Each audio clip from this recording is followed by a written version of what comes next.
Hi hello வணக்கம். இன்னைக்கு நச்சுன்னு ஒரு கமெண்ட்ஸ் வந்திருக்கு. யார் அப்படி பார்த்தீங்கன்னா நஃபியா நச்சு சொல்லியிருக்காங்க. சொல்லி திருத்தலாம் என்று பார்த்தால் இதற்கு சுய அறிவு இல்லை, கமெண்ட்ஸில் திட்டலாம் என்று பார்த்தால் இதற்கு படிக்க தெரியுமா என்று தெரியவில்லை. இப்படி சொன்ன உடனே நான் ஷாக் ஆகி உங்களோட ப்ரொஃபைல போய் நான் பார்த்த உடனே அவங்க நிறைய அடைமொழி வச்சிருக்காங்க. ஃபர்ஸ்ட் நம்ம அதை பார்க்கலாம். இலங்கையை வென்றவள், ராவண வம்சத்து இளவரசி, பிரபாகரன் வாரிசு, விவசாயி பொண்ணு, ஜாதிகள் இல்லையடி.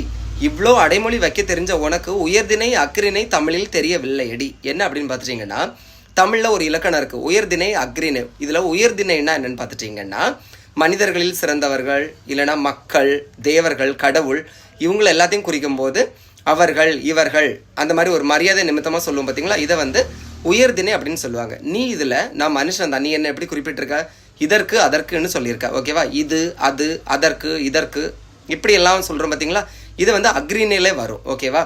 உயர்திணை அக்ரிணையெல்லாம் தெரியல, உனக்கு இவ்வளோ அடைமொழி தேவையாடி. பிடிச்சிருந்தா லைக் பண்ணுங்கள். தேங்க்யூ.